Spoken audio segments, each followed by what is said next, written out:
同樣覺得自在嘅話呢，就即係唔會唔開心啦。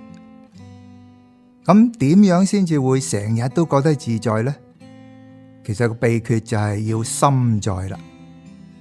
好多人大部分時間都會人在心不在嘅，咁即係等於身心唔平衡。咁又有咩辦法可以自在呢？要做得到心在自在，其實個理論好簡單嘅啫，只要時時刻刻人在心又在，一定可以生活得比較自在嘅。